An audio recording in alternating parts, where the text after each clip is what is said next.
할렐루야. 예, 반갑습니다. 저는 서울 노원 지방, 감리교 노원 지방에서 이렇게 함께 걷는 교회를 담임하고 있는 김승우라고 하고요. 이렇게 초청해 주시고 또 말씀을 나눌 수 있도록 기회를 주신 우리 정덕진 목사님 또 그리고 남천안 교회 교우 여러분들께 진심으로 감사를 드립니다. 사실 제가 그 충청연에 예산 서지방에 있을 때 제가 목사 안수를 받았는데, 제가 이제 예산에서 이 천안 이제 올 때마다 이 남천안 교회를 늘 이렇게 지나다녔어요. 그래서 어떤 교회일까 궁금한 마음이 있었는데, 제가 이 자리에서 이렇게 설교를 하게 될 줄은 정말 꿈에도 몰랐습니다. 아무튼 이렇게 기회를 주셔서 너무 감사드리고요. 아무쪼록 이 시간에 하나님의 그 은혜와 평강이 저와 여러분 모두에게 충만하게 임하시기를 주님의 이름으로 축복합니다. 네, 오늘 여러분 너무나 잘 아시는 말씀일이라고 생각합니다. 제가 이제 매주 그 우리 정덕진 목사님 설교 말씀을 듣고 있는데, 요한복음 말씀으로 계속 이렇게 이어서 하셨던 것을 제가 기억합니다. 그래서 아마도 여러분 이제 뭐 최근에 또 들으셨던 그런 말씀일 것 같고요. 또 뭐 오늘 우리가 읽은 이 본문의 말씀이 너무 우리에게 익숙한 말씀이어서 잘 아시는 그런 말씀일 테지만, 다시 한번 우리가 미처 깨닫지 못했던 그 하나님의 진리의 말씀을 오늘 깨닫게 되기를 주님의 이름으로 축복합니다. 모든 사물에는 그 나름의 가치라는 게 있습니다. 어떤 일이나 사건이든지 혹은 어떤 물건이든지 그것이 무엇이 되었든지 간에 사람들에게 의미 있게 여겨지는 표지, 표식 이런 게 있다는 얘기입니다. 여러분 잘 아시는 그 브리테니커 백과사전을 찾아보면 이 가치라고 하는 말을 이렇게 정의합니다. 어떤 사물, 현상, 행위 등이 인간에게 의미 있고 바람직한 것임을 나타내는 개념, 이렇게 조금 어렵게 정의한 것 같은데요. 그렇게 정의를 했습니다. 그래서 사람들은 이제 무엇인가 가치 있다고 판단이 되면 이제 그것을 얻기 위해서 노력을 하는 거죠. 시간을 투자하고 또 물질을 투자해서 그것을 얻으려고 노력합니다. 바꿔 말하면 많은 사람들은 자신이 가치 있다고 생각되는 것을 향해서 달려간다는 이야기입니다. 아마 이 자리에 계신 분들, 또 저도 마찬가지지만 나름대로 가치 있다고 생각되는 것들을 향해서 달려가고 있으리라고 믿습니다. 그런데 무엇이 가치 있는지 그 판단 기준은 사람마다 조금씩 다릅니다. 물론 이제 사회에서 어느 정도 이렇게 합의된 보편적인 가치라는 게 있어요. 뭐 여러분 잘 아시는 뭐 생명 또는 뭐 평화, 또 뭐가 있을까요? 뭐 자유, 또 뭐 인간의 존엄성, 뭐 이런 것들은 대부분의 사람들이 동의하는 그런 가치이겠죠. 그렇지만 이러한 가치들도 이념에 따라서 또는 정치 상황에 따라서 또 역사적인 또 사회적인 그런 조건에 따라서 좀 다르게 느껴질 수는 있을 것 같습니다. 그리고 중요한 것은 이런 보편적인 가치가 아닌 경우에는 이 가치라고 하는 것은 개인마다 얼마든지 다르게 받아들여질 수도 있다는 사실입니다. 말하자면 가치 인식의 차이라는 것이 존재한다는 것이죠. 여러분 들어보셨는지 모르겠지만 미국의 이본 시나드라고 하는 사람이 있습니다. 이분의 이야기를 좀 들어보시면 그런 가치 인식의 차이를 조금이나마 느낄 수 있지 않을까 해서 제가 잠깐 소개해 드리겠습니다. 이본 시나드라고 하는 사람은 파타고니아라고 하는 그 아웃도어 브랜드, 그러니까 등산용품 이런 것 이제 만드는 회사죠. 그 회사의 CEO입니다. 사장이죠. 그런데 이 이본 시나드가 파타고니아라고 하는 기업을 통해서 추구하는 가치가 있습니다. 그게 무엇이냐면 인간과 자연에 대한 책임입니다. 그냥 단순한 구호가 아니라 실제로 그런 가치에 따라서 기업을 운영하고 있습니다. 그 기업도 그렇게 인정하고 있고 또 많은 사람들이 그렇게 인정하고 있습니다. 그래서 환경 친화적인 그런 제품을 개발하는 것은 물론이고 또 매출의 일부를 그런 환경 부담금으로 기부를 하고, 그리고 심지어는 이제 의류 같은 것들을 이렇게 그 경우에는 되도록 좀 재활용하고 또 오래 입자고 캠페인을 그렇게 합니다. 자사 제품의 경우에는 이 우리 제품을 샀을 때 어떻게 더 오래 입을 수 있을지 사지 않고 또 재활용할 수 있을지 혹시 떨어지거나 뭐 이렇게 해지거나 하더라도 더 오래 입을 수 있는 그런 방법도 알려주고 그렇게 하고 있습니다. 참 좀 특별한 그런 기업이죠. 사실 기업이라고 하는 것은 이제 이윤을 획득을 목적으로 운영되는 조직입니다. 철저하게 영리를 추구하는 기관입니다. 물론 모든 기업마다 추구하는 가치가 물론 있겠지만 가장 중요한 것은 가치도 중요하지만 더 중요한 게 뭐겠습니까? 돈을 버는 거잖아요. 돈을 벌어야 자기네들이 추구하는 그 가치를 실현하지 않겠습니까? 그런데 이 파타고니아라고 하는 기업은 자신들의 가치가 목적이라고 이야기를 합니다. 그리고 그 돈을 버는 것, 비즈니스라고 하는 것은 수단이라고 이야기를 합니다. 이것이 이 파타고니아라고 하는 기업과 이본 시나드라고 하는 이 CEO의 특별한 점입니다. 말하자면 이 파타고니아 기업은 다른 기업하고는 우선순위가 많이 다른 거죠. 기업 경영을 통해서 얻을 이익보다는 경영 철학 자체에 더 무게를 두고 있는 것입니다. 그래서 사람들은 파타고니아라는 이름 대신에 Responsible Company, 이 회사를 향해서 책임 있는 회사다 이렇게 이야기를 할 정도입니다. 오늘 요한복음 본문을 우리가 보았는데요. 이 요한복음 본문을 읽어보면 그런 가치 인식의 차이를 우리가 볼 수 있습니다. 본문에 보니까 자, 예수님께서 유월절 엿새 전에 베다니라고 하는 곳에 이르셨다 이렇게 말씀합니다. 유월절 엿새 전이었다라고 하는 것은 예수님께서 십자가를 지시기 일주일 전이었다는 이야기입니다. 여러분 요한복음을 읽어보시면 유월절이 3번 언급되는데 이 본문에서 지금 말하고 있는 유월절은 예수님께서 마지막 그 만찬을 즐기시던 그 유월절을 이야기하는 것입니다. 그래서 그 마지막 만찬을 즐기시던 그 유월절이 목요일이었거든요. 그리고 그 다음 날 이제 금요일 날 예수님께서 십자가를 지셨습니다. 그래서 마지막 그 만찬을 즐기시던 그 유월절 엿새 전이니까 이제 그 전주 이제 금요일이 되겠죠. 어쨌든 예수님이 이제 십자가를 지시기 아주 가까운 때, 십자가를 죽음의 때가 아주 임박한 시점이었다고 우리가 알 수 있겠습니다. 사건이 일어난 장소는 베다니 나사로의 집이었습니다.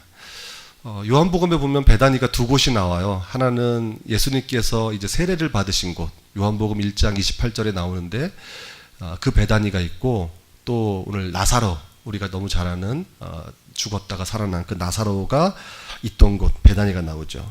오늘 본문은 바로 그 베다니입니다. 예루살렘에서 동쪽으로 약 한 3km 정도 떨어진 곳인데요. 예루살렘에서 3km면 아주 가까운 거리죠.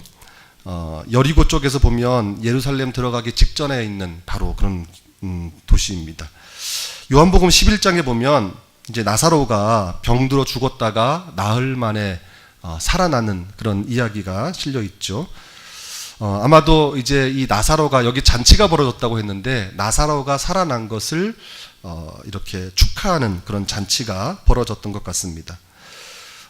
요한복음 11장에 보면 이제 그런 이야기가 나오지만 나사로가 살아난 다음에 유대인들 사이에서 예수님을 죽여야 되겠다, 그런 죽이려는 모의가 있었습니다. 왜냐하면 이 예수라는 사람이 그 표적을 좀 많이 일으키니까 많은 사람들이 거기에 동요되고 또 예수를 따를 것을 좀 염려했던 그런 유대 종교의 기득권 세력들이 예수님을 죽이려고 모의를 했습니다. 예수님께서 그것을 아시고 잠시 이제 에브라임 근처로 피하셨다가 잔치 때문에 다시 이제 베다니로 오신 거죠. 자, 그런데 잔치 중에 아주 당혹스러운 일이 벌어집니다. 나사로의 누이였던 마리아가 아주 귀한 향유를 예수님의 발에 붓고는 자기 머리털로 닦는 겁니다. 한번 상상해 보십시오. 자, 잔치가 벌어지고 있는데 마리아라고 하는 여인이 아주 그 당시 사람들이 누구나 아주 비싸고 값비싼 향유로 인정하는 그 향유를 가지고 와서는 예수님의 발에 붓고는 머리털로 닦았습니다.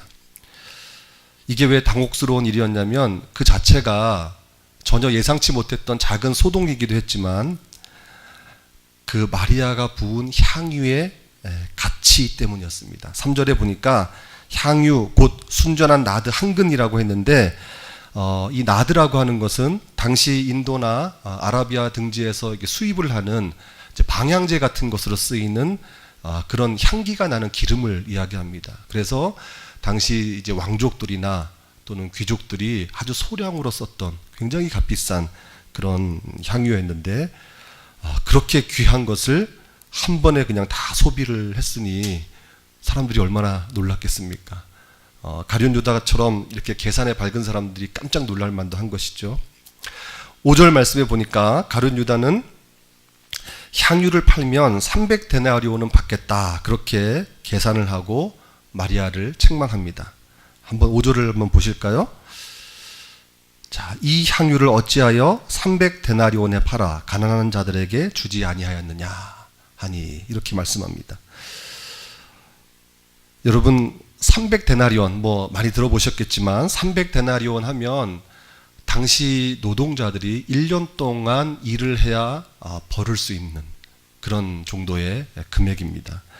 1데나리온이 당시 노동자들의 하루 품삯이니까 하루 품삯을 한 10만 원쯤으로 계산한다면 지금 화폐 가치로 환산하면 얼마쯤 될까요? 한 3천만 원쯤 되는 그런 금액입니다. 큰 금액이죠. 그런데 큰 금액이기도 하지만 더 중요한 것은 이 나드 향유 한 근을 소유하려면 사람들이 1년이라고 하는 시간을 투자해야 겨우 얻을 수 있는 그렇게 값비싼 그렇게 귀한 향유였다는 것입니다. 그렇게 귀한 물건이었다는 얘기입니다. 바로 여기에 가치 인식의 차이가 있습니다. 사실 나드 향유는 한 번에 소비할 물건이 절대로 아닙니다. 그것을 한 번에 소비한다는 것은 이해할 수 없는 행동이고 아주 비상식적인 그런 행동입니다. 그러나 마리아는 망설임 없이 그런 행동을 한다는 것이죠. 이것을 어떻게 해석해야 될까? 마리아가 정상적인 좀 판단을 못해서 그 향유를 그렇게 부어버린 것일까? 아니면 좀 정신이 좀 온전하지 못해서 이런 행동을 했을까? 한번 우리가 생각해 볼 지점입니다. 마리아에게는요, 사실 다른 그 주변 사람들하고는 다른 그 당시 사람들하고는 다른 가치 인식이 있었다는 이야기입니다. 적어도 예수님의 발을 닦는 행동이 그 귀한 향유를 한 번에 소비해도 괜찮을 만큼 가치 있는 일이라고 생각하고 판단했다는 것입니다. 오늘 본문에는 가룟 유다가 마리아의 행동을 책망하지만 이 병행 본문인 마태복음 26장에 보면 그 향유를 부으니까 그 곁에 있던 제자들이 분개했다고 기록하고 있습니다. 분개했다는, 화를 냈다는 거예요. 화를 내고 비난했다는 것입니다. 이 얘기는 무슨 얘기입니까? 마리아가 그 향유를 부은 행동은 당시 사람들의 기준에서 볼 때는 이해할 수 없는 행동이었다는 거예요. 너무나 비상식적인 그 사람들의, 당시 사람들의 상식을 깼다는 것입니다. 자, 그렇다면 마리아는 왜 그 비싼 향유를 예수님의 발에 부었을까? 한번 생각해 보겠습니다. 몇 방울 정도만 뿌려도 충분할 텐데 왜 나드 향유 한 근을 다 쏟아 부었을까? 혹시 주변 사람들의 반발을 전혀 예상하지 못하고 이런 어리석은 행동을 했던 것은 아닐까? 도대체 무슨 의도로 그런 행동을 했을까? 한번 생각해 보았으면 좋겠습니다. 여러분, 이것을 우리가 온전히 이해하려면 요한복음 11장의 이야기를 우리가 살펴봐야 합니다. 요한복음 11장에 보시면 예수님께서 죽은 나사로를 살리시는 이야기가 나오죠.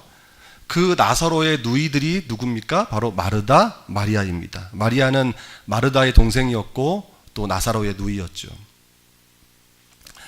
자, 요한복음 11장의 이야기를 제가 간략하게 한번 정리해 보겠습니다. 어느 날 나사로가 병이 듭니다.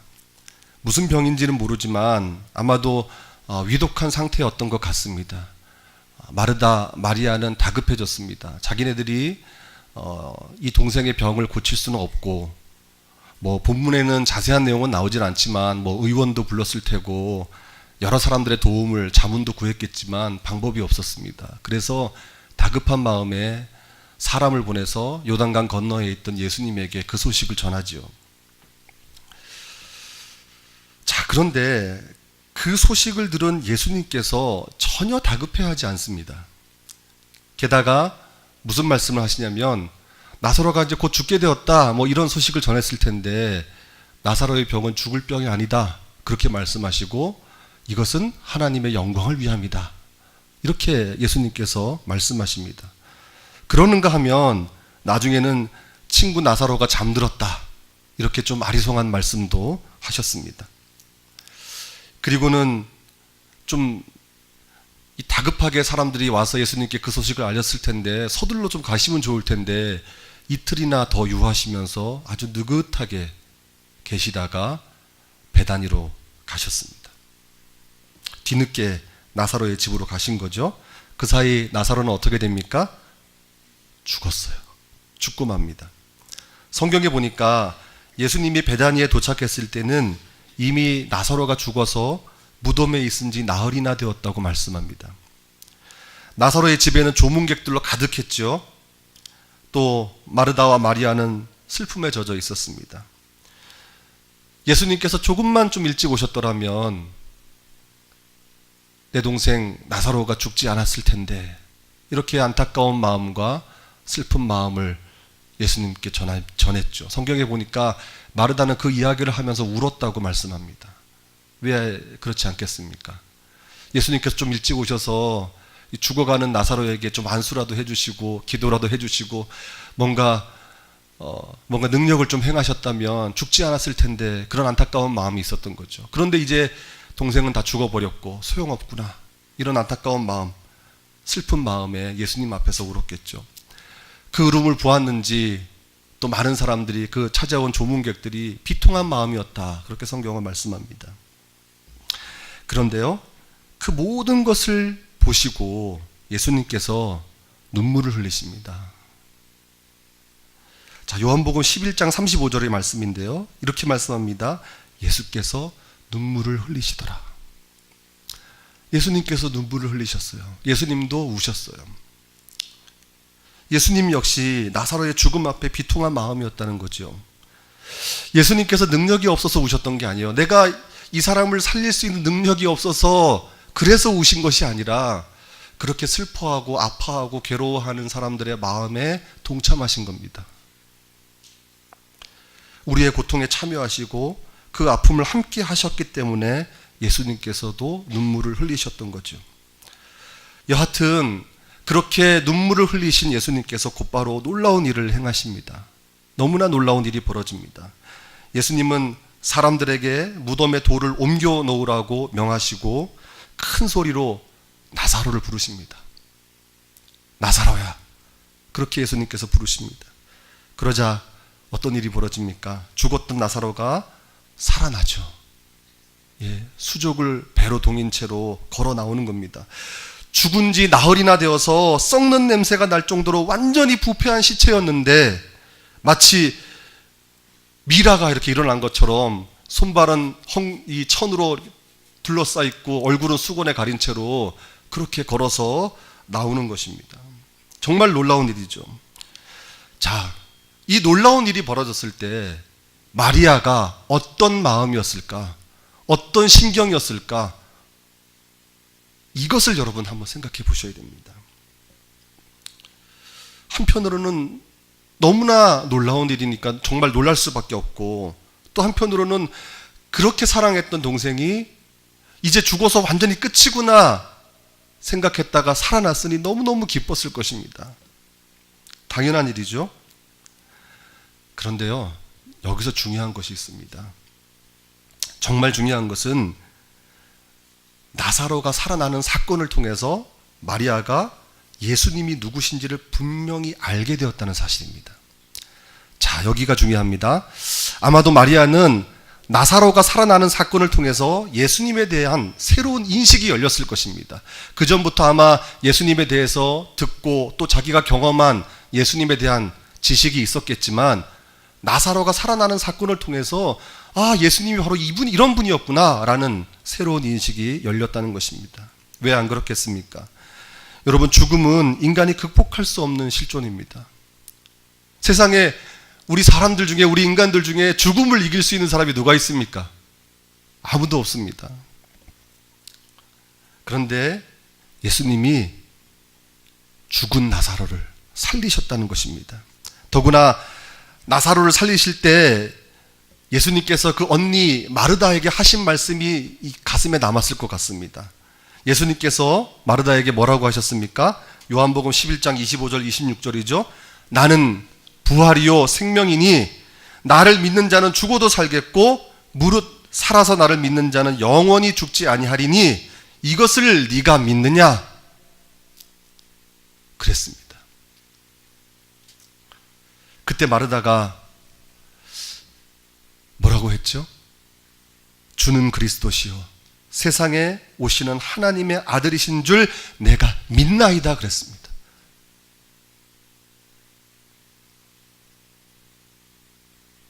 지금 아마 마르다는 예수님께서 나는 부활이요 생명이니 나를 믿는 자는 죽어도 살겠고 무릇 살아서 나를 믿는 자는 영원히 죽지 아니하리니 이것을 내가 믿느냐 그렇게 말씀하셨지만 아마 마르다 입장에서는 나사로가 곧 살아날 것인데 이걸 네가 믿느냐 이런 말로 들었을지도 모르겠습니다.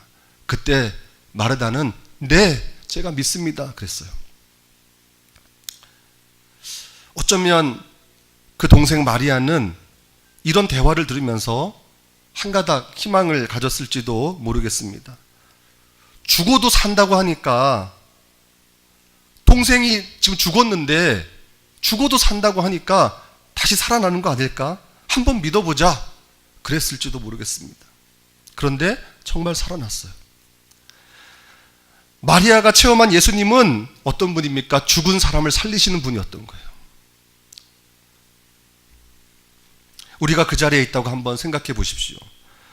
그분은 부활이었고 그분은 생명이었습니다. 이제 그분을 믿으면 죽어도 살 것이고 이제 그분을 살아서 믿는다면 영원히 죽지 아니할 것을 마리아도 믿게 되었다는 것입니다.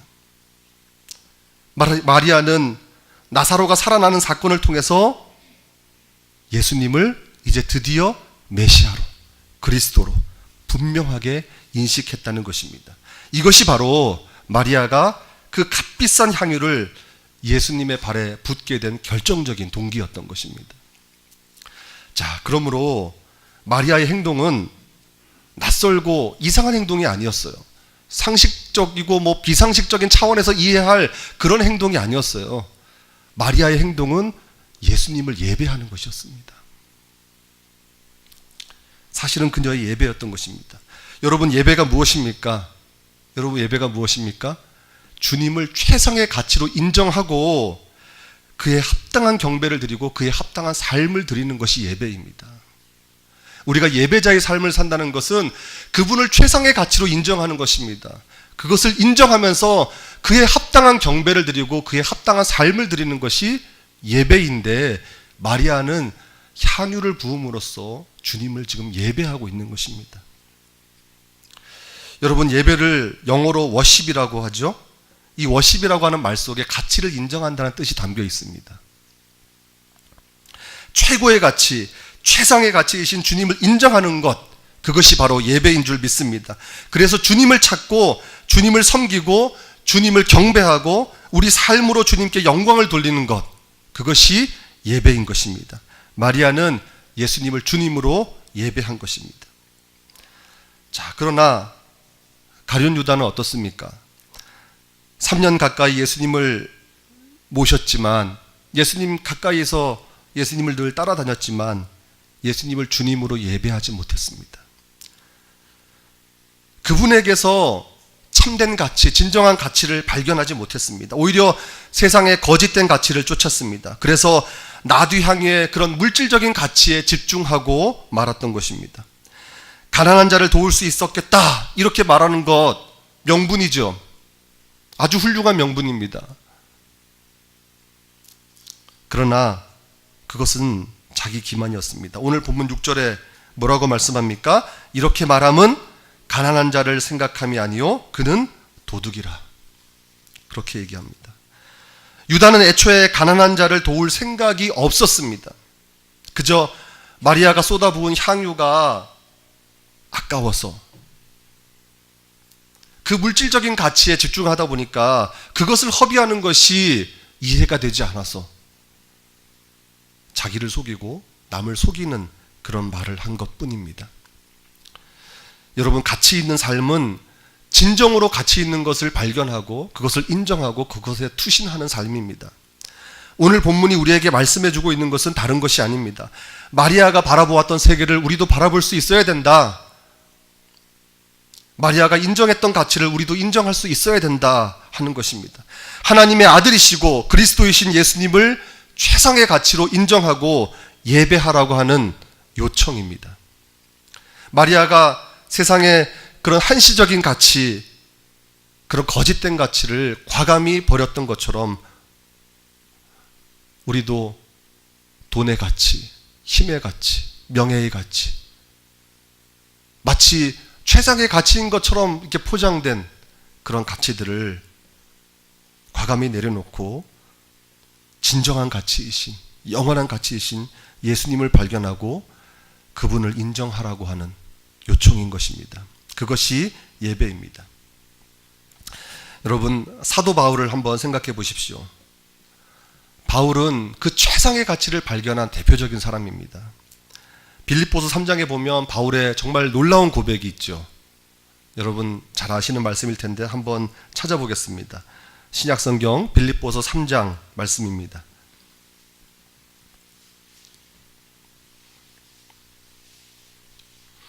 빌립보서 3장 4절로 6절까지 말씀을 제가 한번 읽어드리겠습니다. 그러나 나도 육체를 신뢰할 만하며 만일 누구든지 다른 이가 육체를 신뢰할 것이 있는 줄로 생각하면 나는 더욱 그러하니 나는 8일 만에 할례를 받고 이스라엘 족속이요 베냐민 지파요 히브리인 중에 히브리인이요 율법으로는 바리새인이요 열심으로는 교회를 박해하고 율법의 의로는 흠이 없는 자라. 여러분, 바울은요 자신의 육체를 신뢰할 만하다고 했습니다. 아니, 세상에 누가 이런 말을 자신 있게 할 수 있습니까? 세상에 그 어떤 사람이 자신의 육체를 신뢰할 만하다고 이렇게 자신 있게 얘기할 수 있습니까?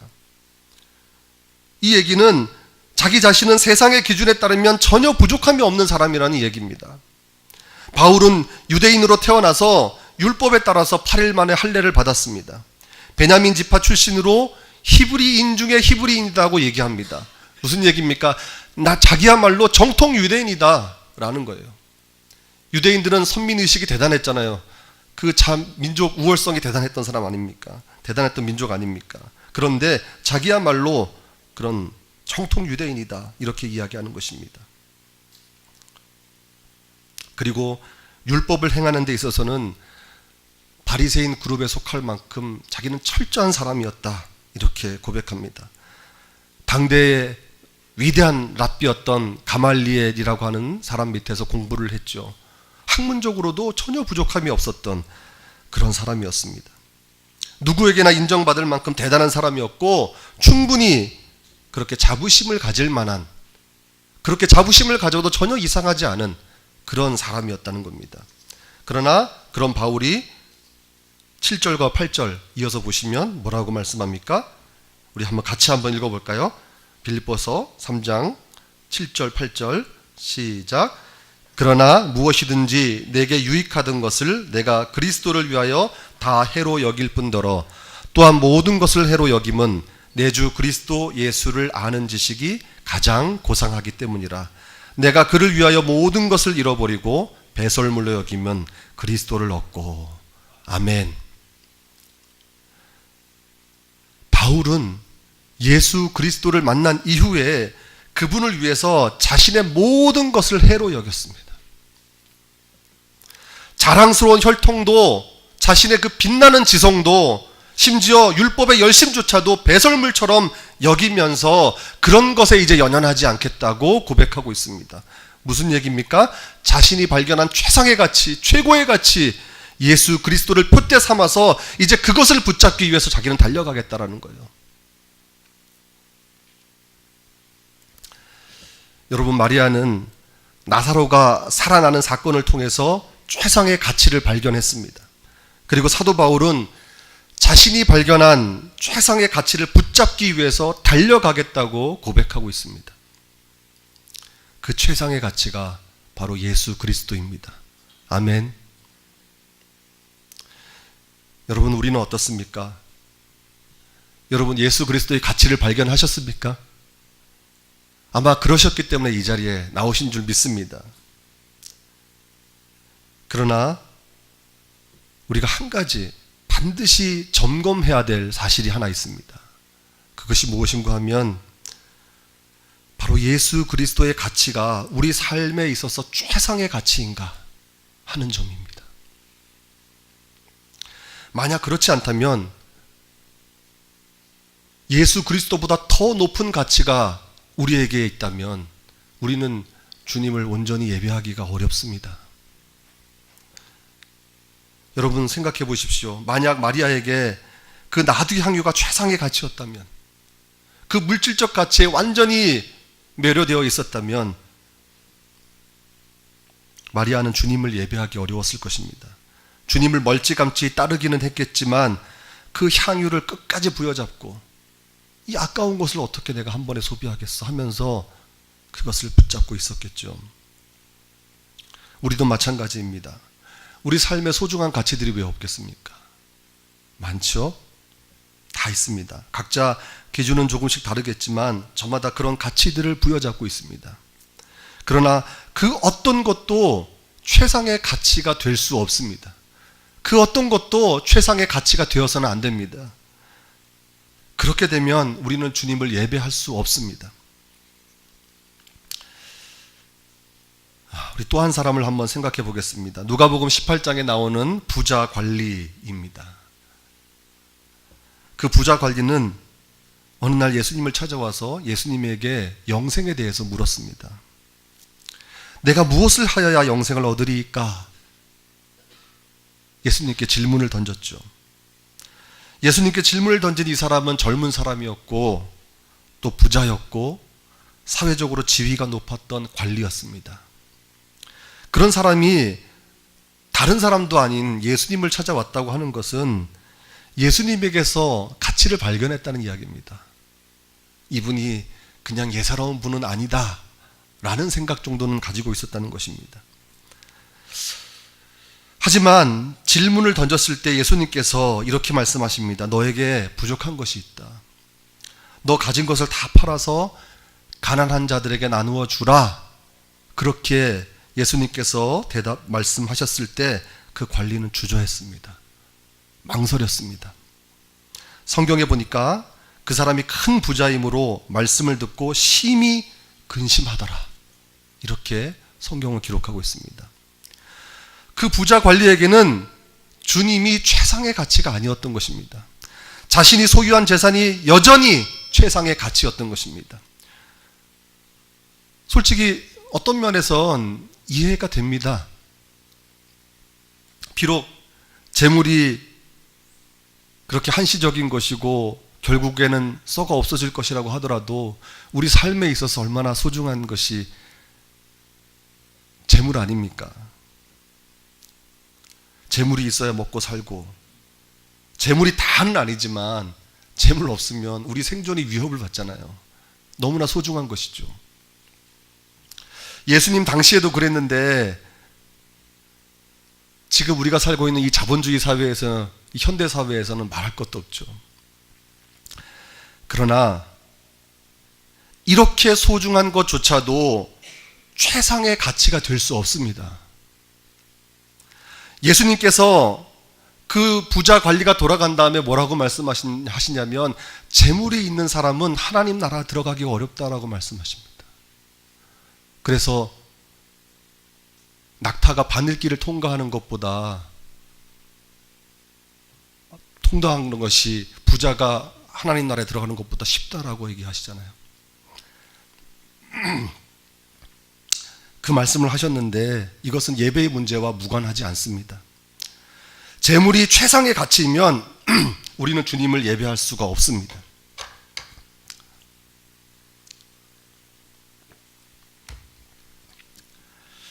마리아의 행동을 보면 우리가 세상의 기준에서 볼 때는 아주 어처구니 없는 행동입니다.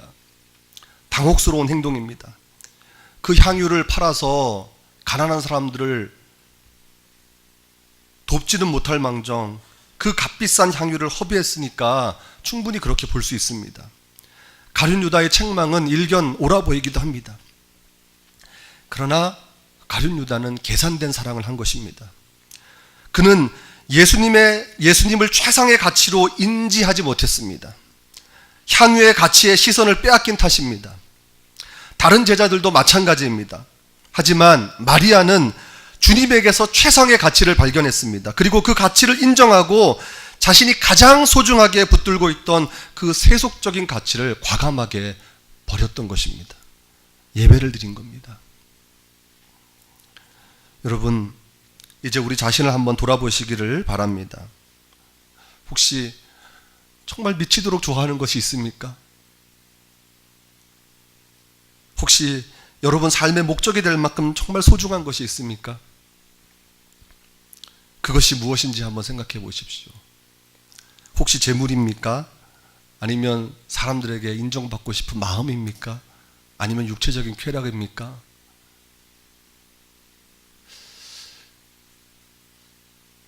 저희 어머니가 이 교회에서 신방전도사님으로 아주 오랜 기간 이제 사역을 하시고 지금은 뭐 연세가 있으셔서 은퇴하셨지만 제가 이제 고등학교 1학년 때 저의 동생들 둘이 있는데 30대 초반에 저희 아버님이 교통사고로 돌아가셔서 30대 초반에 혼자 되셨어요. 그래서 이 삼형제를 정말 힘들게 키우셨거든요. 정말 고생을 너무 많이 하셨고 이 삼형제에게 모든 것을 다 걸었어요.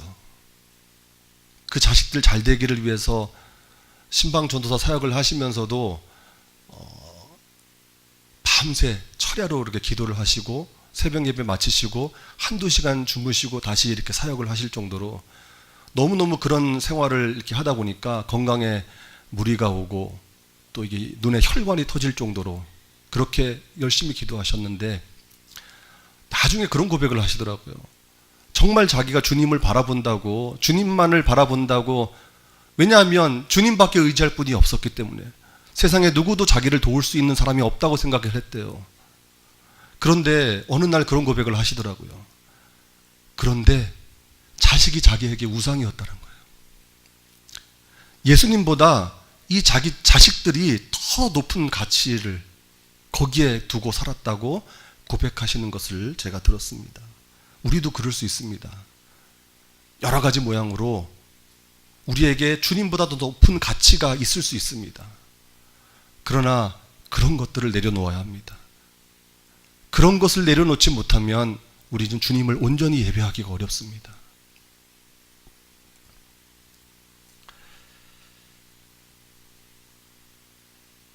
종교개혁에 불을 당겼던 종교개혁자 마르틴 루터가 이런 말을 했습니다. 지금 당신이 마음에 두고 의지하는 것이 바로 당신의 하나님입니다. 마르틴 루터가 이렇게 얘기했어요. 지금 당신이 마음에 두고 의지하는 것이 바로 당신의 하나님입니다. 여러분, 이 말을 여러분 새겨들어야 합니다. 이 말은 재물도 우리의 주님이 될 수 있다는 얘기입니다. 이 말은 우리가 사람들에게 인정받고자 하는 그런 마음, 그런 명예도 우리의 주님이 될 수 있다는 얘기입니다. 육체적인 쾌락도 우리의 주님이 될 수 있습니다. 우리의 부모도, 우리의 자식도, 또 우리가 삶에서 추구하는 그런 열정도 우리의 주님이 될 수 있다는 것입니다. 그것이 나쁜 것은 아니지만 그 어떤 것도 주님보다 더 높은 위치에 있으면 안 되는 것입니다. 만일 그렇다고 한다면 우리는 진짜 주님을 예배할 수 없기 때문입니다. 여러분, 주님보다 더 상위의 가치가 혹시 있습니까? 없습니다. 주님이 우리에게 최상의 가치이십니다. 최고의 가치이십니다. 간절히 바라기는 마리아처럼 예수님에게서 진정한 가치, 최고의 가치, 최상의 가치를 발견하시는 저와 여러분들이 되기를 주님의 이름으로 간절히 축복합니다. 여러분, 지식으로 발견하지 마시고 체험으로 발견하시길 바랍니다.